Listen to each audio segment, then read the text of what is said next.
നമ്മൾ SSLC എക്സാമിൽ ചോദിക്കാൻ കഴിയുന്ന ഒരു കിടിലൻ 2 മാർക്കിന്റെ ക്വസ്റ്റ്യൻ നോക്കിയാലോ. What is hypermetropy? എന്താണ് ഹൈപ്പർമെട്രോപ്പി? കുറച്ച് വലിയ പേരല്ലേ. സോ ലോങ് സൈനസ് എന്ന് പറയാം. ഹൈപ്പർമെട്രോപ്പി എന്ന് പറഞ്ഞാൽ എന്താണ്? ലോങ് സൈനസ് ആണ്.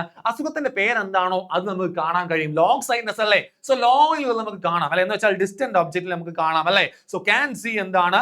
Distant object clearly. ആൻഡ് എവിടെ കാണാൻ കഴിയില്ല? Cannot see near by objects ആണല്ലേ, അടുത്തുള്ള ആൾക്കാർ നമുക്ക് കാണാൻ കഴിയില്ല. ആൻഡ് ബി ക്വസ്റ്റ്യൻ എന്താണ്? Write the cause of hypermetropia അല്ലെ. ഹൈപ്പർമെട്രോപ്പിക്ക് 2 കാരണങ്ങളാണ് നമുക്ക് പഠിക്കാനുള്ളത്. നല്ല വൃത്തിയായിട്ട് പഠിച്ചു വെച്ചോളാം. ഫസ്റ്റ് പോയിന്റ് എന്താണ്? ഐബോൾ സൈസ് റെഡ്യൂസസ് അല്ലെ. ഐബോളിന്റെ സൈസ് എന്ത് ചെയ്യാണ്? റെഡ്യൂസ്, കുറയാണ്. അതോടൊപ്പം power of the lens decreases അല്ലെ. അതോടൊപ്പം എന്ത് ചെയ്യാണ്? യെസ്, ലെൻസിന്റെ പവർ എന്ത് ചെയ്യാണ്? കുറയാണ്. സോ ഇതാണ് എന്തിനുള്ള കാരണം? ഹൈപ്പർമെട്രോപ്പിക്ക് കാരണം. ആൻഡ് സി ക്വസ്റ്റ്യൻ നോക്കിയേ, which lens is used to rectify this അല്ലെ.